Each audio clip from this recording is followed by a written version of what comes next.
every time I want to do something or I think I want to do something, I immediately go have lunch with someone who's done it. And what happens is when you spend time with people who have already achieved what you want, they reflect back to you all your limited beliefs and subconscious sabotages because they've already achieved it. So they're outside of that realm of negativity.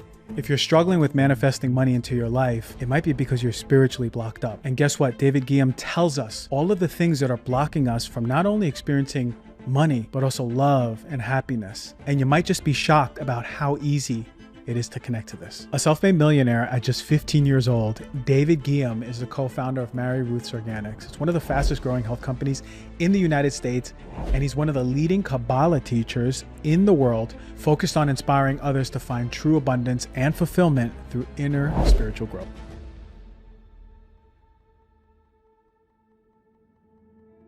All right, what a very special guest I have on the show. I met this guy, we'll say maybe 3-4 months ago. We went on a walk and we had some deep conversations about life, about business, about relationships. And it just so happens that he is a spiritual guy to so many of my friends out here in California.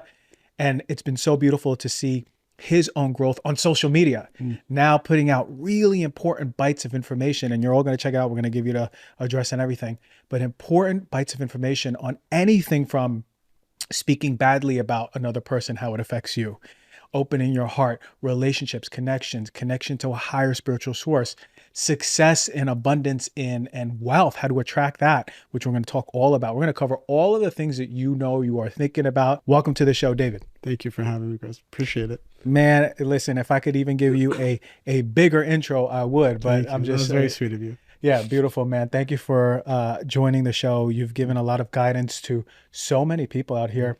I've seen the growth in so many people because of the tenets and principles of what they're following. Now, you're so passionate about Kabbalah, and there's a lot of people who go, okay, well, I don't follow religion. Yeah. I'm my own being, I follow sort of my intuition and spirit. Yeah. But what attracted me about this is that there's a lot of principles that are fundamental. Aside, they can apply to all religions. Mm-hmm. What is so beautiful about the approach of Kabbalah when it comes to connecting to a higher source? So thank you for that. And simply put, Kabbalah is universal ancient spiritual wisdom that explains the blueprint of the human soul, why we came to this world, and how we can ultimately achieve our complete perfection and fulfillment. The word Kabbalah actually means to receive. So our destiny, our birthright, is to receive all the fulfillment in all the major buckets of life. So if it's finding our soulmate and having true love in our lives, if it's prosperity and abundance, if it's health and healing, wisdom, certainty, like all of these energies that everyone's looking for, we are destined to have them. However, there are spiritual rules in how to obtain them, how to create the vessel for them. I think that's the big thing. Kabbalah doesn't speak about how you go and grab these energies. The energies already exist. If you want something, it means it exists, causing you to want it. The problem isn't, is it out there for me? It's, do I have the vessel or the capacity to A, draw it in, and B, hold it once it comes in? Those are the two spiritual components that we focus on deeply. And so pretty much, if I look at the demographic of all my followings across all my platforms, it is every single religion. And I get feedback from Christians, Buddhists, Hindus, Muslims, atheists, Scientologists, like you name it, they're studying Kabbalah and they're saying it's making them better Christians, Catholics, Jews, whatever it is. So what Kabbalah does is it brings the spiritual component to whatever religious or spiritual background you already have. It helps connect all the dots and helps you just become a better version of yourself in what you're doing. Have a lot of the religions over time become diluted enough that we've lost the way that we connect to spirit? That's a great question. So the wisdom of Kabbalah was first brought to the world in a major way with Abraham. And we know from Abraham came a lot of the Eastern philosophies and religions, as well as Christianity and Judaism. The source originally that Abraham, Moses, and Jesus sought to bring to the world was never religion. It was spirituality, and that focused on self-transformation. So the idea is the creator is an energy force that has a certain vibration. Our job is to have affinity of form with this vibration. As soon as you have affinity of form, you see miracles. If you have disaffinity, you disconnect from the world of miracles, and then you have chaos. That's all these spiritual leaders were originally teaching. Over time, the people realized how difficult spiritual work was. And so a lot of this morphed into traditions and ideologies and religions, which still have beauty in them, and they still have positive qualities to them. But it is far from the original intention, which was complete transformation of myself in order to become one with the light force of the Creator, in order to see miracles and give that out to the world. So we've become lost over time in the way we approach religion and what religion is preaching to us, in the sense of that we've completely lost that spirituality piece. And that's the beautiful part about the work that you teach, is that we actually are connected and we can be connected. So two of the biggest blocks towards all those energetic buckets that you mentioned are what again? Two of the biggest blocks? What do you mean? So you speak in the context of we should open up ourselves, our vessel, to receive. What's blocking us from receiving? What's blocking us from receiving? Is it our God-given birthright to receive? Okay, that's a great question. So first off, to understand what is the soul's purpose, the soul comes to this world with a certain level of spiritual baggage that has been carried for many lifetimes. And this spiritual baggage, let's say it's our fears, our insecurities, our anger, our control issues, this spiritual baggage is on the opposite frequency of the light of the Creator. And so we can't come to this world to receive miracles for free, because we wouldn't appreciate it, we wouldn't enjoy it. So we have to actually earn this light, all of these miracles. And the way we earn them is through the transformation of our spiritual baggage. So it's interesting, what the soul does is the soul knows exactly when to come into this world, what day, what time energetically is right for the soul. The soul also chooses the parents that will be best for the soul in order to activate and see its negativity. And that's why souls often might choose dysfunctional families, or souls might choose parents that are avoidant or on the brink of divorce, or sees the future that they'll be divorced, because the soul knows that that's what it needs. So for example, if this soul needs to transform its fear of abandonment, it may choose parents that will be in a dynamic where the child feels abandoned. A therapist might say, well, the child has abandonment issues because the parents got divorced. Kabbalah says the opposite. The child already had abandonment issues and chose parents that would bring it out to the surface so that that child, or that eventually as an adult, could transform it. So we actually choose every single person in our lives, including the people we date in high school, in college. Every single human being right now in your life has been chosen by your soul in order to achieve its perfection. These souls help us, nourish us, but they also activate us and bring out our weakest qualities. So number one, the way to receive is to take complete responsibility for this entire movie and every single person that's there, and to realize they're all here for my own transformation and the growth of my consciousness. As soon as you have that knowledge and that consciousness, your vessel opens up and the receiving begins. So I would say that's probably the first way. I have many more I can share, but I wanted to just start with that. So it's the accountability of, I'm not a victim in this world, but my soul is attracting. Now, is the soul choosing this vessel because it needs to embody and have the experience in the physical world of overcoming that which it knows that it's holding? Yes, because on a soul level, the soul sees everything. It sees all the truth. It knows everything, so it doesn't have free will. When it enters into the body is like a layer of darkness that confuses everything it sees. It actually distorts everything that comes in. So for example, let's say you go out on a date and everyone's trying to meet their quote unquote soulmate. Your soul already knows if the person sitting across from you is your forever person or someone you should run away from completely. But by the time the soul sends a signal to the body of what to do, that message actually goes through a filter of all of our negativity, our traumas, our corrections that we brought from a past life. So for example, the soul may say, this person is toxic, but when it goes through the filter of my fear of abandonment, what comes out at the other end to our consciousness is, this person seems pretty good. And so we engage. And this is why, for example, someone will keep choosing an unavailable man, or an unavailable woman, or emotionally unavailable. And they feel so attracted to someone who's unavailable, and repulsed by someone who's actually very healthy. And that's because the soul is trying to connect to a healthy relationship, but then the body, with all of its negativity it brought from past life, is distorting that and basically flipping it on its head and saying what's bad is good and what's good is bad. Yeah. So, and that's why we go into these cycles of all the things that don't serve our soul purpose. Correct. Because we're leading with our, as you're saying, baggage from the past and maybe the traumas from this lifetime. Correct. Distorting the signal. Correct. I know in my life, if I'm not receiving something, there has to be a deeper shift and transformation I need to make. So, and that boils down to even business decisions. Like, let's say, I don't know, I'm coming up with an example. Let's say I need to hire a president for my company, and I'm searching and I got recruiters and I can't find anybody good. You want to know why I can't find anybody good? Because I need to transform something inside myself to create an opening in a vessel to be able to attract that energy in, called president or called income or called wealth.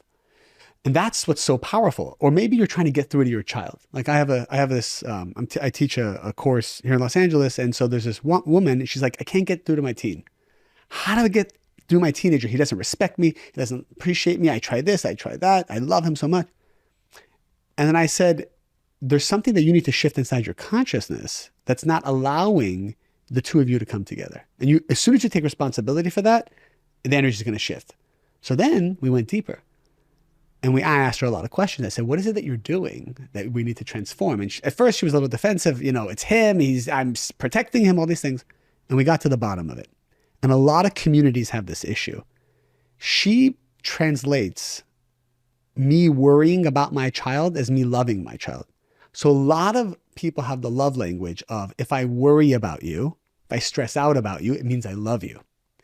In fact, it's actually a form of evil eye. When you worry about someone, you limit them and you bring chaos into their life. It's certainty that brings miracles. So it was an aha moment for her. So she said, wow, I've been worrying about my children my whole life. And that's actually what's causing them to be distant from me. Because the energy of worry is such a low vibration that her teenage children are like, wait a minute, I don't want to be around this vibration. Yeah. But she construes it as love. And that's where the clash is. So she spent that whole week not worrying about them and just having certainty. And then he started to come towards her. He started to talk to her. He started to open up to her.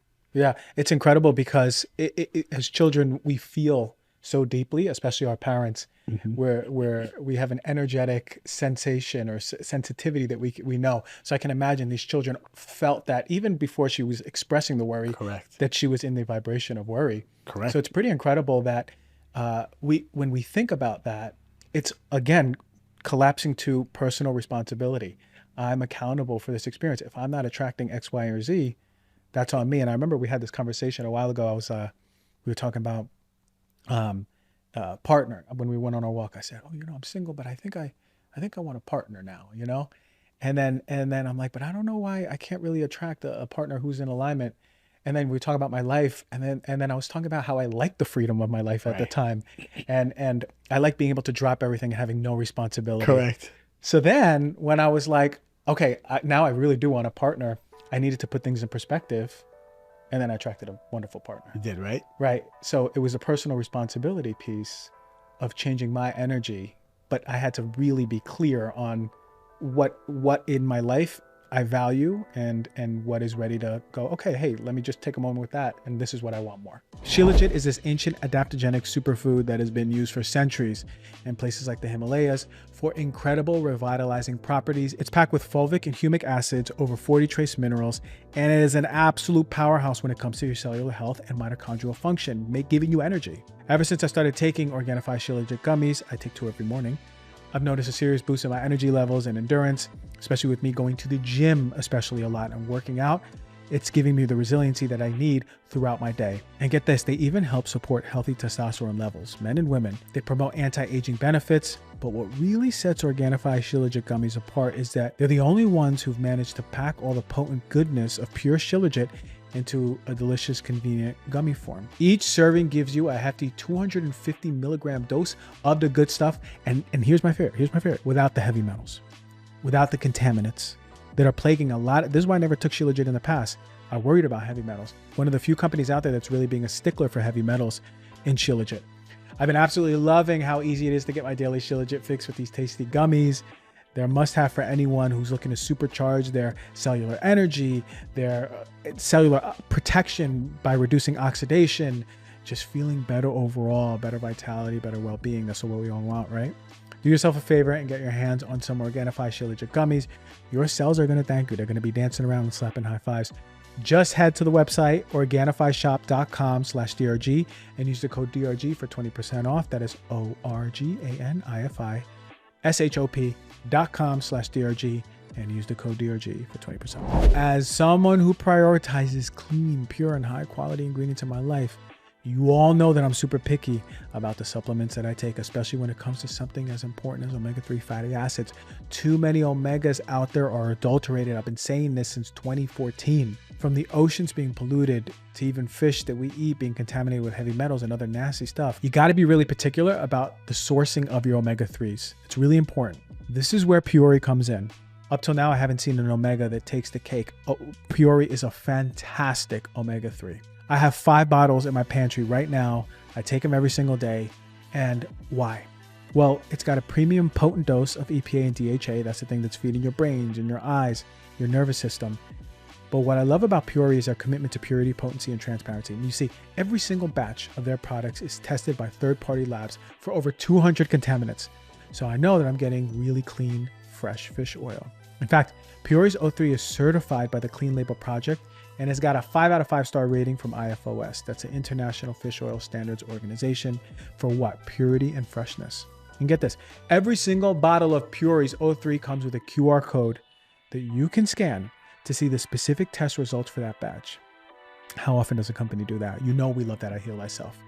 It gives me a peace of mind knowing exactly what I'm putting into my body is exactly what's on the label and it's pure. Every single day I take Puori's O3 Omega.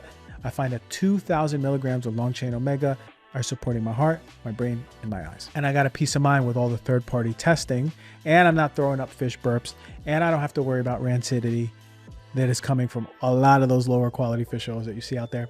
Now, if you're looking to add premium, pure, potent fish oil for you, your family, I can't recommend enough Puori's O3. It's become a really essential part of my daily regimen, and I think you're gonna love it too.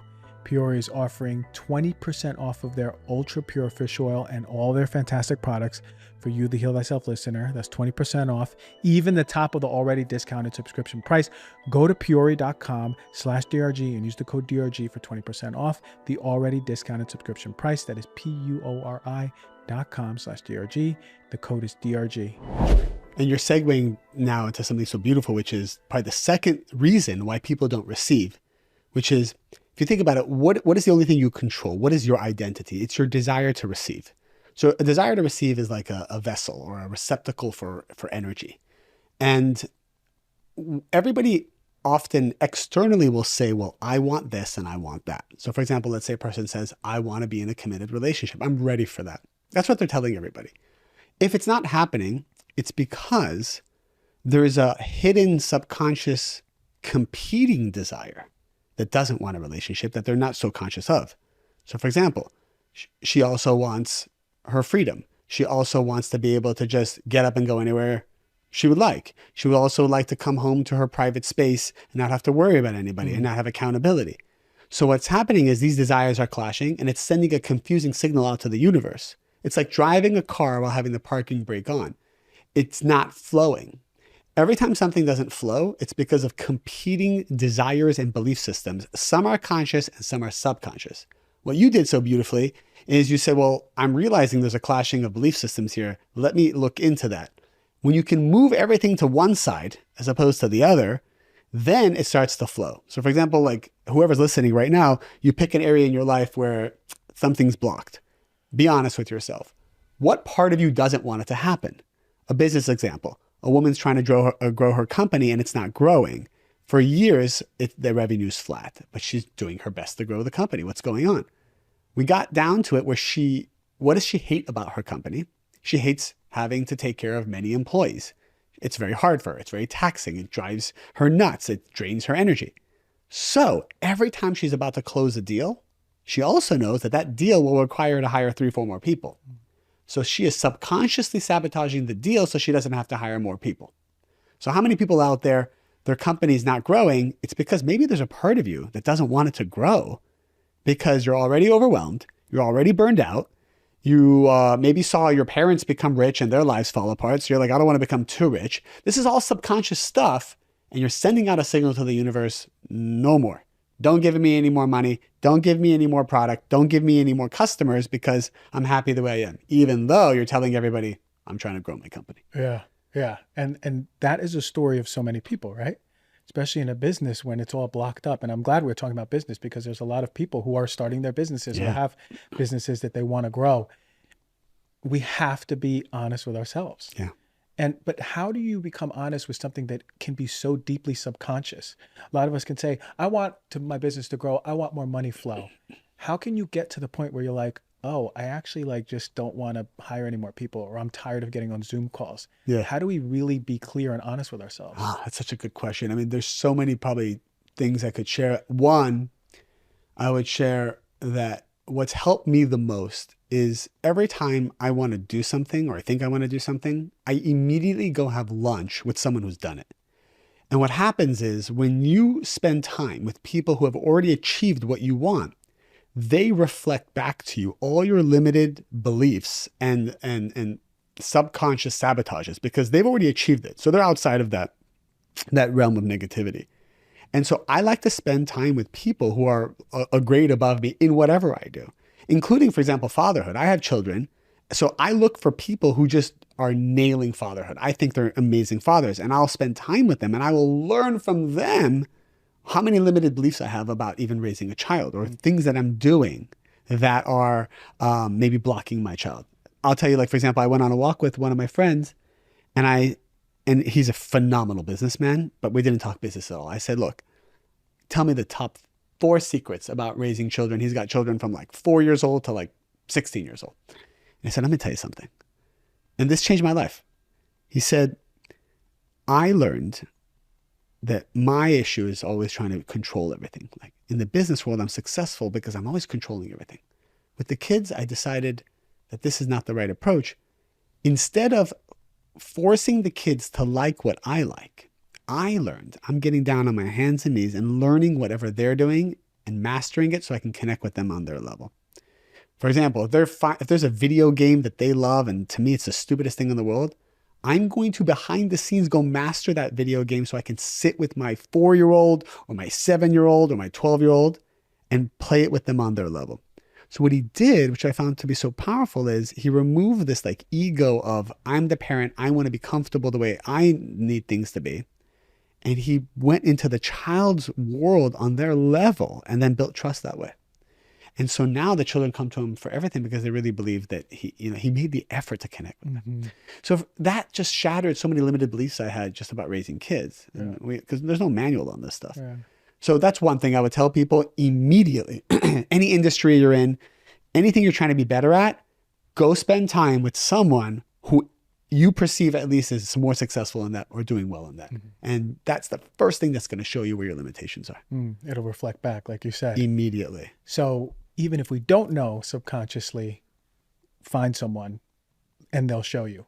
Find someone. And like, for example, the community that we're in that you guys also graciously, welcomed me into, I've learned so much from this community. For example, the way you guys celebrate each other, the way you guys do birthdays, the way you guys spend months in advance, like preparing and giving love. For me, I came from a culture of it's your birthday, maybe that day you go buy, a bottle of wine or whatever, you send a nice gift card and call it a day. There's so much thoughtfulness that goes into it. And then I realized, wait, that's how you're building relationships. The last birthday, of our friend Adam, like people you guys did a skit. You guys prepared weeks. I mean, I can't even imagine spending hours and hours to build a skit for somebody. So like for that taught me a lot. That taught me a lot about how you build community and how you guys hold space for each other and you don't judge each other. You're not speaking badly about each other. Like it's just so profound. So I'll double down on that. Spending time just with people who are just good at whatever they do will show you where you can grow. Incredible. So the name of the game is opening yourself as a vessel to receive more. Yes. And it's a series of conscious decisions coming from the subconscious, conscious decisions to go, okay, here is where I'm limiting myself. Correct. And moving through it. Correct. Okay. One more thing I'll say, as soon as you judge someone, you have to go through it yourself. And that slows down your process. So the creator will send you something that will make you become judgmental as a test, because you're about to go through that also. But if you can bless the person instead of judging them, if you can see the good instead of double downing on the bad, you then erase your karmic debt of having to go through it. And so that is another deep spiritual secret I'll say, is that I've done one-on-one coaching for the last 20 years. People sit in front of me and they share the wildest things, like things that just would make you nauseous. And I've learned, if I judge them, two things happen. One is I can't be a channel for them. You can't be a channel for someone you judge. So if you judge your children, you judge your husband, you judge your wife, you judge your boyfriend, you're never going to be able to communicate with them. The words won't come down. The wisdom won't flow, and it's a spiral down. So stop judging the people closest to you in your life. Stop judging your parents. Whatever they've done, reset the clock, bless them, see the good, and then you'll become wise. If we can get to that place where we just see the good constantly, and I learn to see the good in the people that I meet, you become a channel for them, but also you avoid having to go through it yourself. It's so powerful. You can actually live vicariously through people and wipe out your karmic debt just by seeing the good in whatever they're going through. So you're saying that people who we judge are sort of foretelling something that we may be going through in the future. Either we're about to go through in the future, or if we judge, we cause ourselves to go through it in the future. So for example, if I'm judging the way somebody's eating and I'm like, oh, your diet, or that's disgusting, or you shouldn't do that, my metabolism immediately slows down. Mm-hmm. So you talk about biohacking, like spiritual biohacking is stop judging the way people are eating, or stop judging their lifestyle, because you will have to go through it. I've seen, oh gosh, I think there's a joke. I forgot exactly what it was. It's like sometimes parents are judging other people's parenting style and the way their children act out. But almost always, you will end up having a child that is the exact same way, or you're going to go through that. So that's a clear example. Like parents should never, ever judge other people's kids or other people's parenting styles. Not because it's right or wrong, but because energetically you're going to have to go through it also. So the reason why energetically we go through it is because we accrue some sort of karmic debt in that moment, or is it because it is a lesson that we're learning that is getting us closer to embodying that? Your questions are so on point. I was literally about to say this, but your question just came down. Two things. Number one is, I don't want the audience to think that we're going through this in a punitive way. The world is not about punishment. It's not, if I judge you, then I'm going to be judged. Forget about that nonsense. When you judge someone, you create a degree of separation from your souls. The whole point of creation is it's moving all souls to become one. Because when we're all one, then we manifest the greatest miracles in this world. So everything is actually pushing us towards empathy, compassion, and oneness, which are all the qualities of the light of the creator. When I judge someone, I move a degree away. And because I remove a degree away, the way the universe auto-corrects that is by saying, well, how am I going to make you one soul with this person? Only if I can have you experience what they're experiencing. And so then the empathy kicks in, right? How many times have we just been successful in our lives and we're like, this is how you do it. And we're judging everybody else that's not doing it. And then you fall and crash, and then you're like, you know what? We're all going through a human experience. And then you really start to have empathy for people. So if you can push yourself to feel empathy while someone's going through it, then there's no need for you to go through it, because you already chose to be one soul. That makes so much more sense. Right. Because we don't want to be punitive. Yeah. Religion has done that, and we got to stay away from punishment and reward. And it's exhausting, and it puts us in that fear state, which doesn't seem like it's closer to source anyway. Correct. So understanding that which you judge, you'll experience in order to learn compassion and empathy. In order to reach that state which you're trying to get to anyways, because everyone feels better when they're in a compassionate state. So subconsciously, they're actually asking the universe to make them suffer to get to a place of compassion. So why not just get there proactively?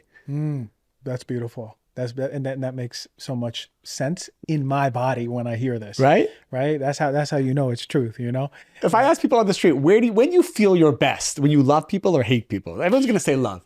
Everyone's going to say that. So when you are actively hating people, your soul actually sends a signal out saying, hey guys, come on in, bring the pain. Because I want to get to a state of compassion, not hatred. And right now we're at that frequency, which this is not working. Then I want to bring it to a bigger scope then. How does Kabbalah or the spiritual truths around all of this explain something that is tragedies of the world, big populations, not just one human experience, but people undergoing war, famine, pain, pestilence, all those things? Yeah, that's a deep question. I'll start with something that probably at least a third of your audience has experienced. I made a post about this recently about why spiritually miscarriages occur, or abortions, or children, God forbid, leaving this world early. What's the spiritual meaning behind this? And it's very painful, and it's something that nobody ever wants to think about. I myself went through many miscarriages before we even had kids.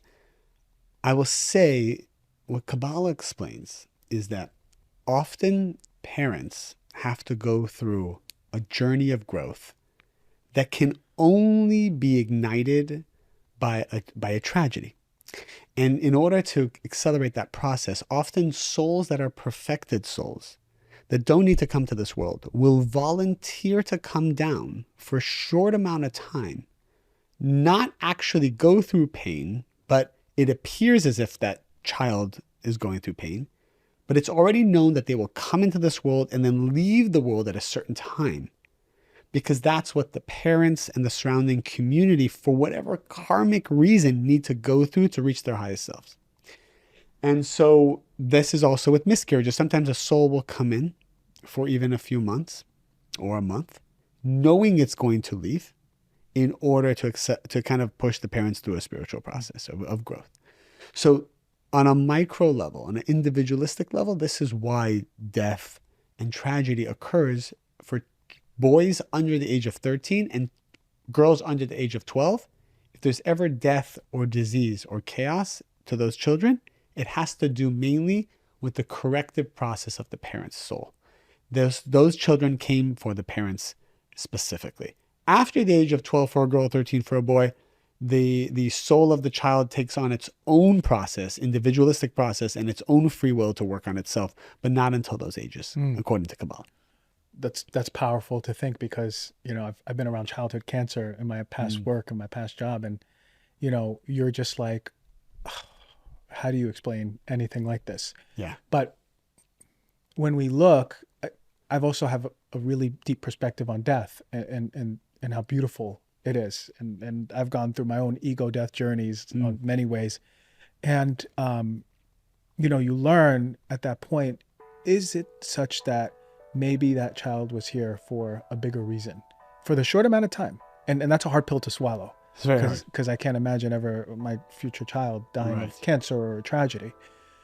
But it's really comforting to think that, maybe there is a process that they came here for the parents. I'm going to put you on to the new fantastic pans by OurPlace. Did you know that most traditional non-stick cookware and kitchen appliances contain forever chemicals known as PFAS? I spoke about PFAS. I've done many shows on them. Those chemicals are linked to serious health issues and environmental damage and could be coating your pans. I did a whole show dedicated to speaking about this. This is why I'm excited to tell you about OurPlace. This is a mission-driven, female-founded brand that is revolutionizing the kitchen products industry.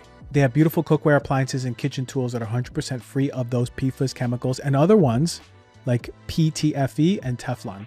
The one that I have and the one that I use this is my favorite one, is the OurPlace non-stick enamel cast iron cookware set. Cast iron is a fantastic one. It's one of the ones that I recommended on my show to get cast iron pans, and the one by OurPlace is beautiful. Now, this is different than the raw cast iron. The pure cast iron is enameled. That means, unlike the raw cast iron, it's never going to rust on you. It's going to be easier to use, and I feel good knowing that I'm cooking safely without exposing myself and my loved ones to any of those forever chemicals. On top of that, They fall under Proposition 65, so we know that they're not containing those heavy metals that so many of us worry about. So if you're ready to ditch your old chemical-coated pans and toxic appliances, head to FromOurPlace.com and use my code DRG to get an exclusive 10% off site-wide. That is from OurPlace.com, FROMOURPLACE.com. Use the code DRG. OurPlace offers a 100-day trial with free shipping and returns, so you can cook with a total peace of mind. You know, Americans spend an average of 90% of their time indoors and take about 20,000 breaths a day. According to the EPA, indoor air is 2 to 5 times more polluted than outdoor air, and in some cases, 100 times more polluted. Poor air quality can have detrimental effects on respiratory health. It can exacerbate conditions like asthma and allergies, while contributing to fatigues, headaches, and just overall discomfort. With a rise of pollutants and allergens in indoor environments, it ensures us clean, purified air, and that's essential. Now, you want to invest in an air purifier that isn't just about enhancing comfort, it's about safeguarding your health, right? Overall, providing you peace of mind. You know you're breathing in clean air in your home. Your kids are. AirDoctor filters are 99.99% filtering out dangerous contaminants such as allergen, pollen, pet dander, dust mites, mold, and even bacteria and viruses, so your lungs don't have to. Get yourself an AirDoctor purifier. The AirDoctor Purified Jet also is 30% quieter than the ordinary air purifiers that you're going to find out there. It also comes back with a 30-day money-back guarantee, so if you do not love it, if you do not like it at all, send it back for a refund. You're going to get it. Head to airdoctorpro.com and use the promo code DRG. And depending on the model, you can have the chance to save up to 39% off and up to $300 off. This is exclusive to you, the Heal Thyself listener, but you'll also receive a 3-year warranty on any unit that you get. Go to airdoctorpro.com and use the promo code DRG. Correct. They came here for the parents, and like you said, death, it's very painful for us, but if you think about the soul's need for perfection, death is actually one of the most powerful ways. It does 2 things. All types of death cleanses negativity and then accelerates growth.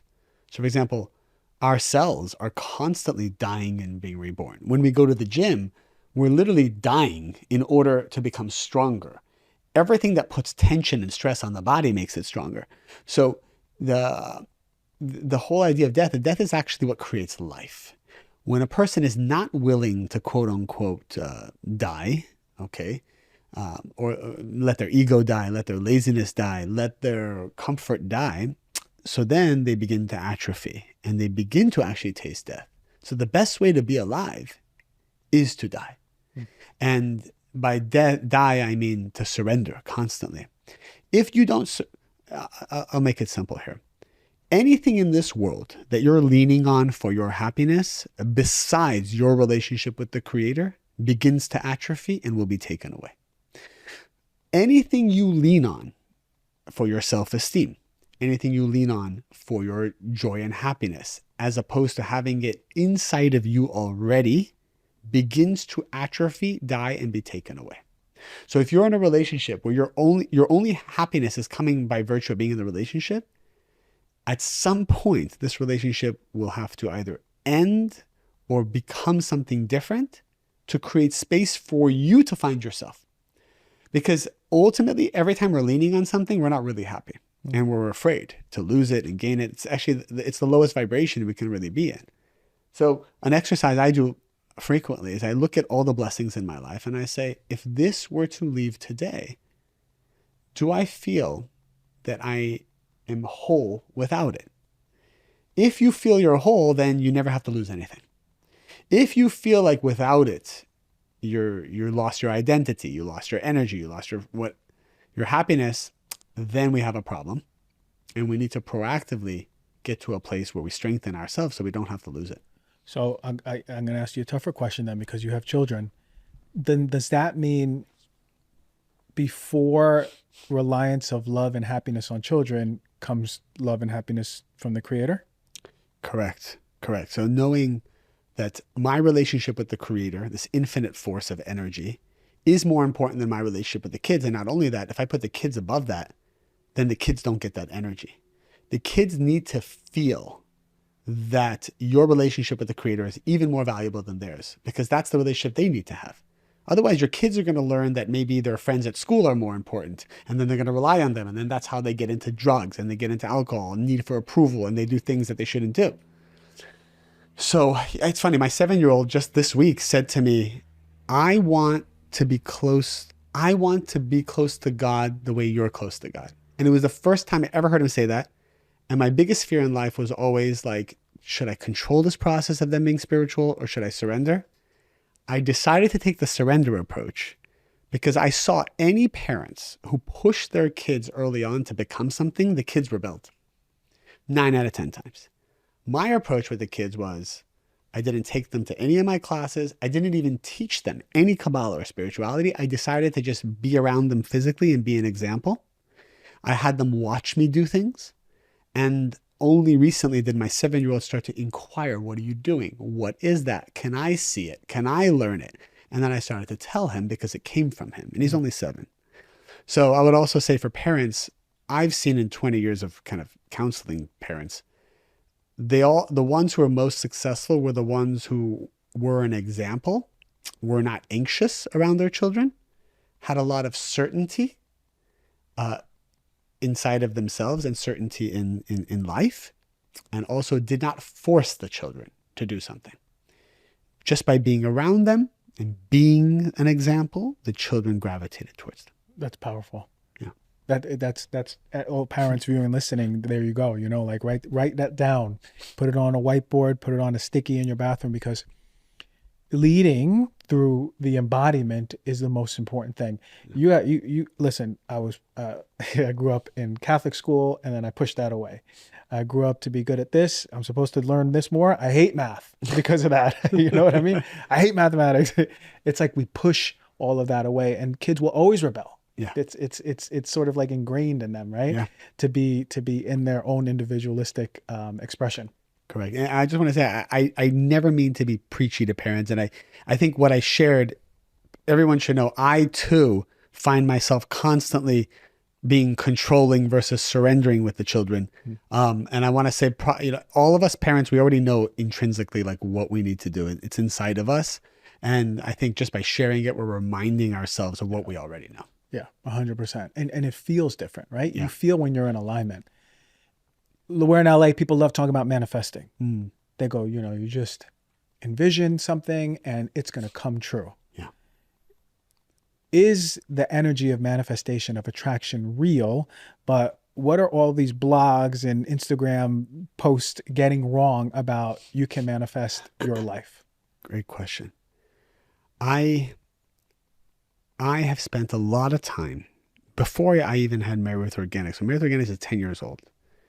That was my first endeavor into taking, because I've been studying Kabbalah for 20 years. So for the first 10 years of studying and teaching Kabbalah, I was just helping other people be successful. And I wasn't making any money. It was a nonprofit work. I did it all for charity.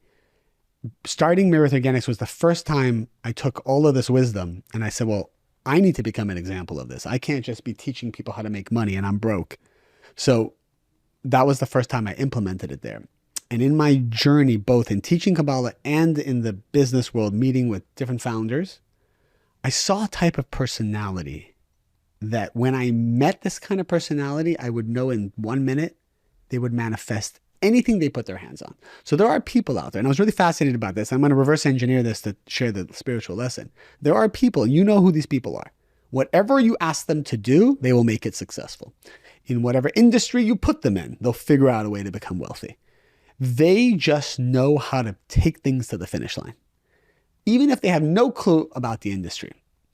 And so I'm very fascinated by people like this. And I try to understand their consciousness and then unite it to the spiritual concepts. And this is what I learned. The people who manifest every time, no matter what, and what they do, they have a vision of what they want. And they are relentless about it. They have no doubts, no insecurity that they're meant to receive it. And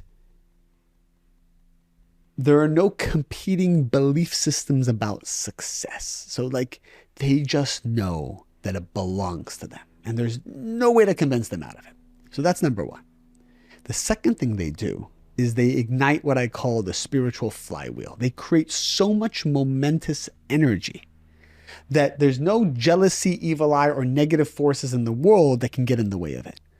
So for example, a lot of people have a great idea, but there's so much of a time lag of implementing that idea and a lot of excuses made, and there's no momentum, that all this negativity comes in and spoils the launch of your idea.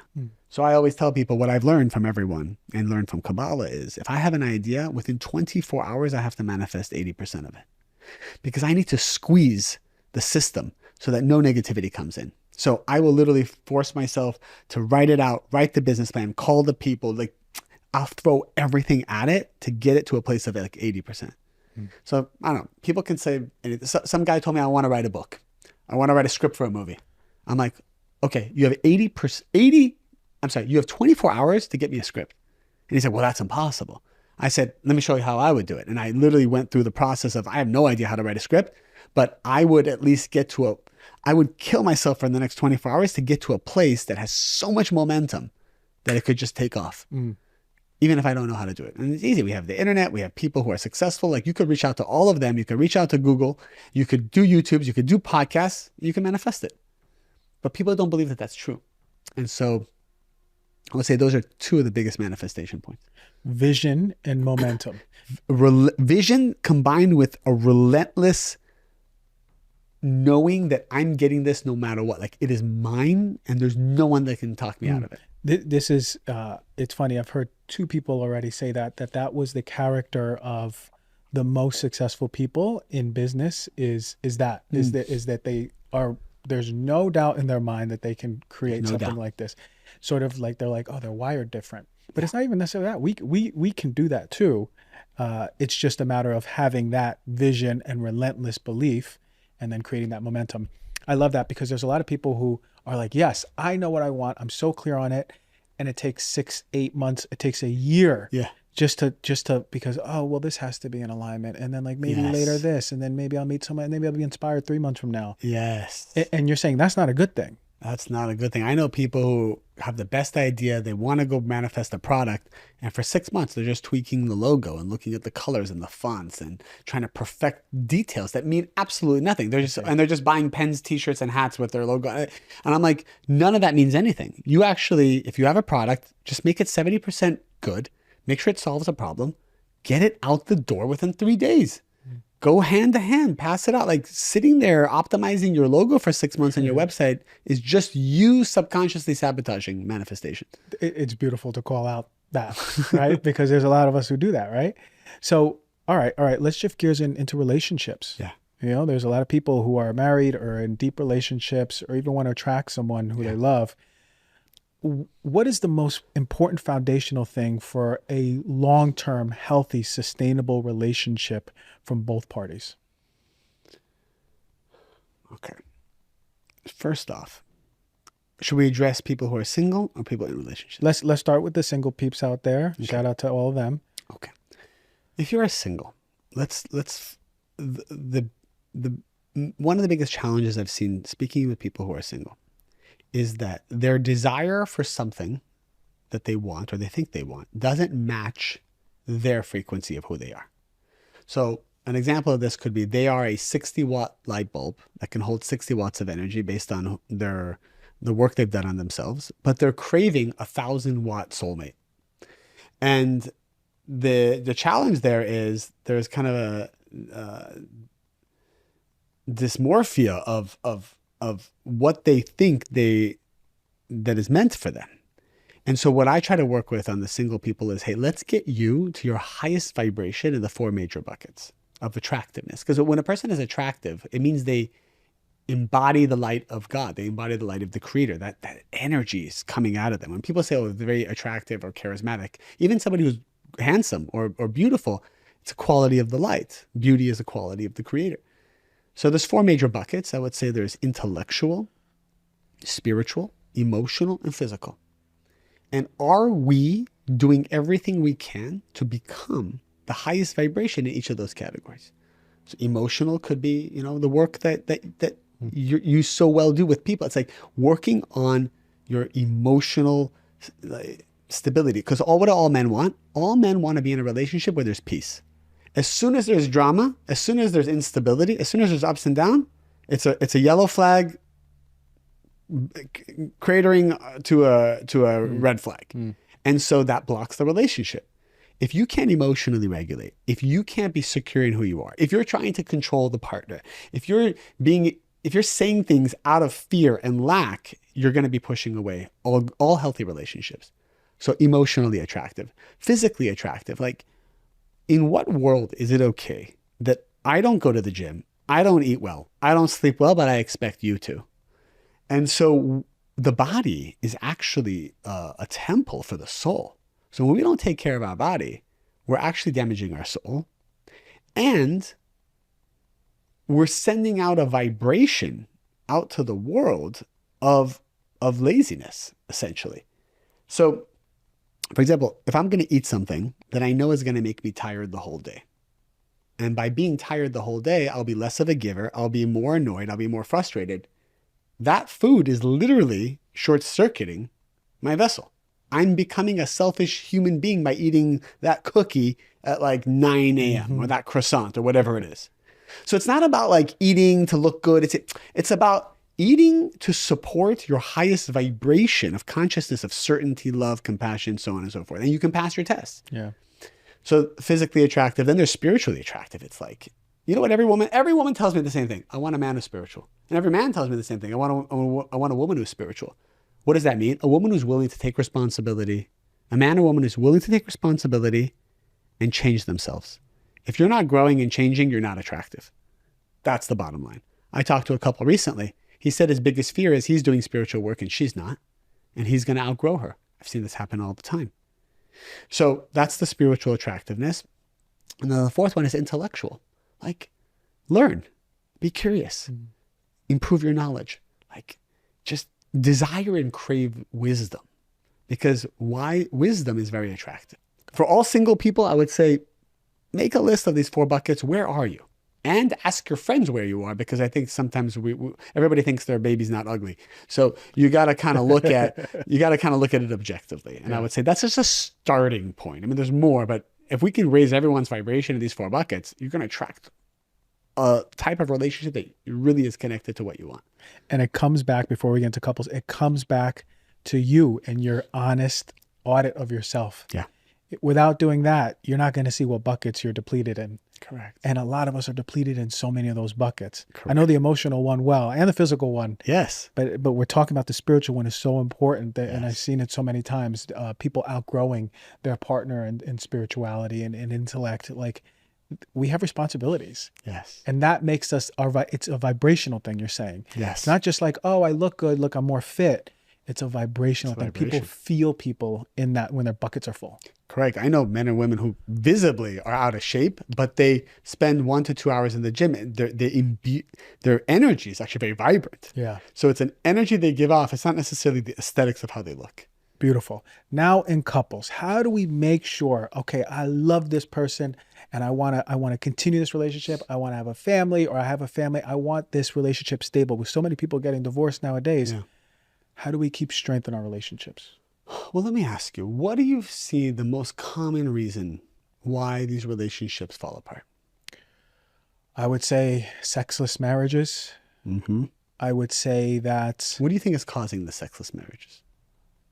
disconnect in intimacy. There's not enough moments of I feel close to this person where the wall is down.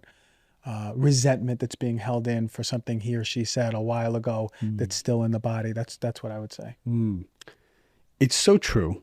And I think, again, there was no manual for people to get married. There's all these like books about like having kids, and like, you know, I forgot what the famous book is. I have like 100 of them. There's like what to do at this stage, what to do at this stage, but no one talks about it in marriage. Yeah. I actually tell people, as soon as they start dating and they know it's serious, go to therapy. Go to therapy, or go to someone you trust spiritually or whoever, and begin talking. There's so much, especially men, have a hard time saying, because they don't feel safe saying, or they're not in touch with their emotions. And so they suppress it, and it comes out in all weird ways later on. I think just a very bit of practical advice is, don't wait for something to go wrong to invite a third party to facilitate communication. And again, make it like a business. do like a SWOT analysis on every part of your life. How's our sex life? Let's talk about it. I was with this couple recently, and I knew from each of them that they were complaining about their sex life, but when I was with them together, like, oh, it's fine, it's fine, it's fine. Yeah. I'm like, guys, like, be candid here. What are you missing? What do you want? And then they started to open up, but I realized if I wasn't in the room, none of them would be talking about anything because there's so much taboo around it or shame. And so you take each of these buckets and you say, how's this part of your life? How's the financial part of your life? What's bothering you? Like, to just bring it out on the table and then to work through it. It's just practical advice, and to do it early, even before marriage, way before marriage, in fact, not well into marriage. That's one thing I would do. The other thing is I've learned the number one thing both sides want is two things, is to be seen and to feel safe. So the question I would be asking all the time is, how can I make you feel seen more? What does that look like to you? What does that feel like to you? How can I make you feel more safe? And if you can have that honest conversation, I think everything revolves around those two concepts. The woman will say, well, when you do X, Y, and Z, I don't feel safe. When you say this and that, I don't feel safe. Well, I remember someone I know very well said that every time her husband said, oh, you're crazy, it triggered her so much because she has mental illness in her family that he didn't know about. Little things. And that went on for years and years and years. She didn't say anything. He said, what's the big deal? It's like a little thing. He said, you're being crazy. Right. But it ignited something inside of her that caused separation. So do we know all those little nuances about our partner? We don't. So in constant conversation like this, these topics will come up. And then you can make a choice. Do I want to work on this? Is this a boundary that maybe I'm not going to work on it? But at least we get the ball rolling and bringing people closer together. It's super easy, right? Because you're super easy, but hard to super. But it's like two questions. That's it, right? But having an open, honest conversation and not holding in that resentment that you don't even want to ask the question because you're so mad right now. Correct. Right? Being able to move the ego aside and show up for your partner is so essential to check in that way. Correct. Who would have known that guy every time he's like, oh, you were being crazy. You're just being crazy. Right? It's like it cut deep, you know? Correct. And I guess the last part about this I want to talk about is sort of the physical body. Yeah. You mentioned something that it's when you are not in alignment, when you turn your back, when you abandon your body, it affects your soul. Yeah. How do we, from the sense of how can we enrich our soul? How can we optimize our soul through the physical body? Is it just working out, or is it just having a full-fledged, like, I'm going to eat better, I'm going to sleep better? I just want to understand the connection between the soul and the physical body. That's a great question. First, I would say you will be led. There's so many diets. There's so many workouts. There's so many philosophies. It's like, what's true? This is what I learned. There is something that is true uniquely for me. And the only way I'm going to attract that, whether it's the right doctor, the right exercise, the right food, the right timing of eating food, the portion of eating, all of those secrets, which are very unique to my soul and my body, I will only attract if I crave to know what that is, and with the right intention. So for example, if my intention is, I want to be the healthiest I can be and feel the best I can feel, so that I can be the greatest channel for this world, immediately the universe will arrange itself to provide for you the right doctor, the right friends, the right food, the right knowledge, the right podcast will pop up, the right videos will pop up on your social media, all when you align exactly what you want. If your intention is, I want to look good to impress women, impress men, or be less insecure, that frequency brings in a whole different type of food, doctors, people, and whatnot. And it's not about good or bad. It's about realizing how powerful we are when we have a desire, craving, and intention. And so the highest and purest frequency is, hey, I'm not looking to do this to impress everybody. I'm doing this for me to have optimal strength, energy, and longevity so that I can give, so that I can create, so I can be close to the creator, so that I can have a clear mind. If I don't have if I sleep 4 hours, the problem with sleeping 4 hours is you're going to be reactive. You're going to be angry. You're going to be frustrated with people, and you're going to cause negativity and chaos. That's why you should sleep 7 hours. And so I tell myself, I'm going to sleep 7 hours or 8 hours or whatever it is so that I can have more certainty, better consciousness the next day. So I would just say practically for all of us, like, what's your intention behind even getting healthy? And if you can really figure that out, then the world will send you all the right things. That's beautifully said, because you're right. It's so confusing.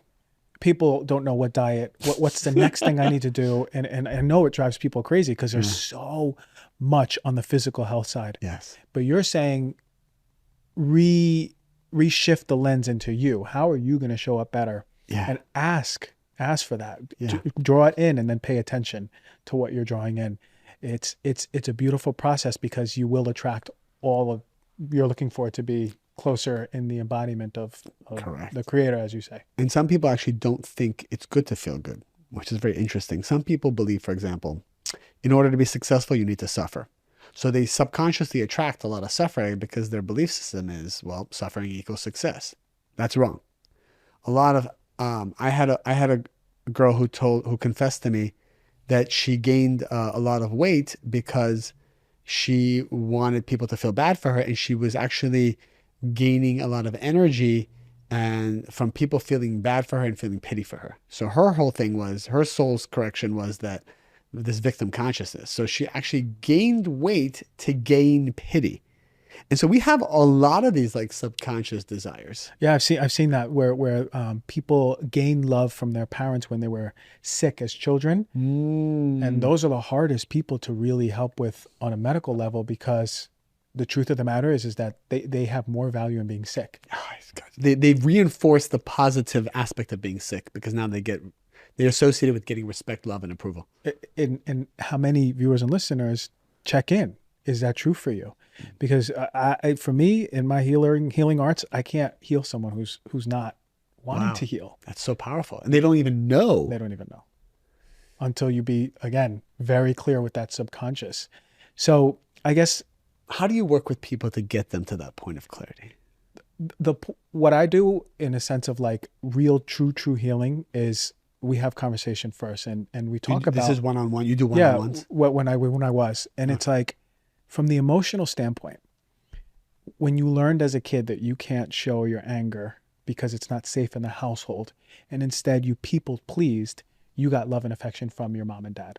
Right. So it's a matter of, as a healer, me paying attention to what is their expression that they're compensating with, and knowing under that what emotion is there. Because ultimately, if they can't witness that emotion, then the compensation that they're relying on for value, more love, right, more validation, is going to stay there. So I'm listening and I'm like, okay, that's people pleaser energy. Okay, there's some anger in this person.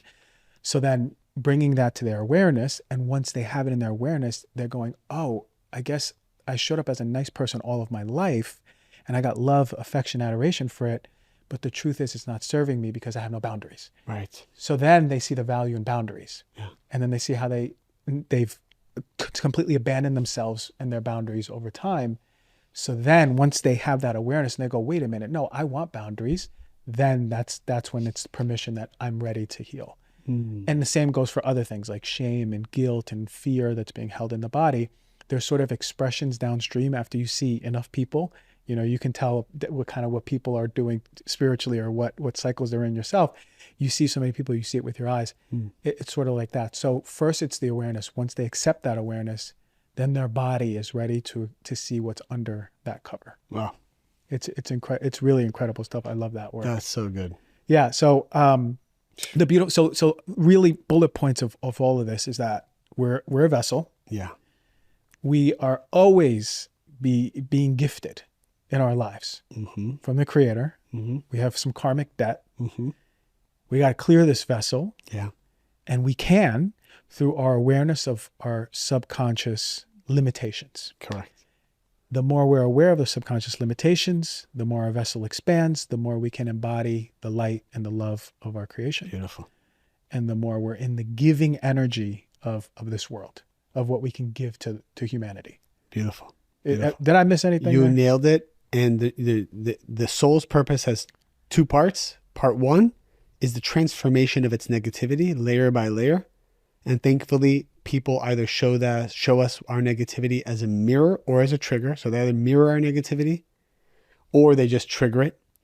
And then the second mission of the soul is to actualize its unique way of bringing light to the world, like that unique gift you have specific to your soul, and to bring it out to its maximum. There's a lot of people who are good at bringing out their gifts, but not good at working on their negativity. There's a lot of people who do a lot of spiritual work, a lot of work on themselves, but they're very introverted and they don't know how to go out there and bring that light to others. That's what's hard for them. Having both is how you fulfill your purpose in this world. Beautiful. Beautiful. And we can embody both. We are meant introvert or extrovert doesn't matter. Correct. We can embody both. Okay, look, I love Mary Ruth's Organics. This is a Dr. G approved product. Thank you. We're trying to get you to sponsor the show. So we're going to figure that out. You never asked. I mean, I should be talking to my team. We got to figure that out soon. Okay, but where can we find Mary Ruth's Organics? Well, I appreciate it. I didn't know we were going to plug the brand, but Mary Ruth's is, I mean, it's everywhere. And obviously, if a person is looking for high quality products, I'll tell you my favorite product. My favorite product is one that I created as a result of taking, and I just turned 40. So I was taking Nutrafol for my hair. Mm-hmm. Yeah, which great brand. And I was taking these 4 pills every night. And I choked on one of the pills one night. And I'm like, right before bed. And I'm like, what am I doing? We own the leading liquid vitamin brand in the nation. I'm sitting here taking pills from a competing brand.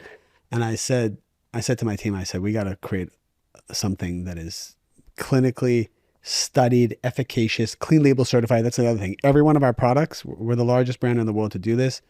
Every one of our products is tested for 200 toxins, chemicals, plastics, heavy metals, like everything, like Roundup, like everything that scares people. We test for it every year. It costs us so much money to do it, but we wanted the brand to be on that standard. So we created this product that is a multivitamin, full multi, plus clinically studied hair growth in as little as 3 weeks, plus clinically studied wrinkles and fine lines, plus clinically studied weight management. It's like the holy grail of a product. That's my favorite product. I take it every day.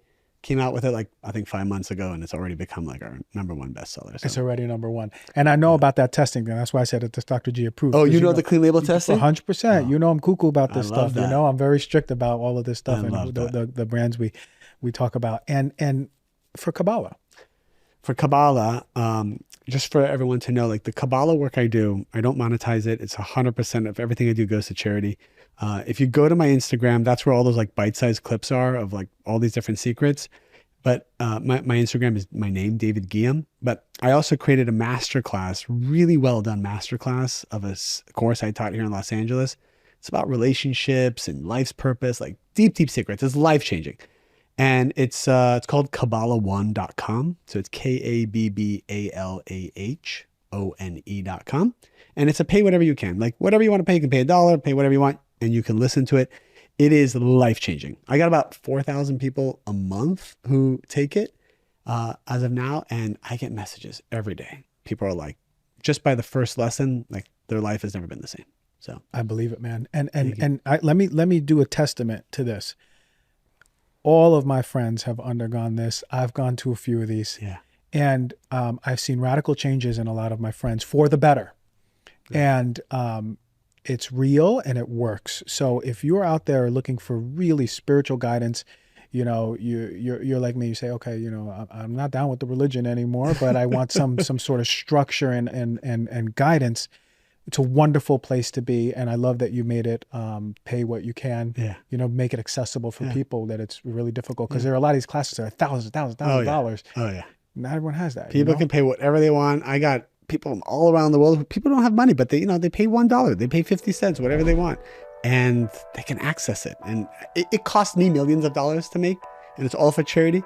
But it was just the way I wanted to get it out to the world. Beautiful. And that's that giving energy, Mr. Open Vessel. Thank you. Thank you so much, David, for coming on the show, dropping these real knowledge, spiritual bombs, man. I love this. I wish all of my interviews were on this vibration level, man. I'm tired of talking about vitamin C. We need to talk about the deeper stuff. I appreciate you, man, and all your work. Appreciate it.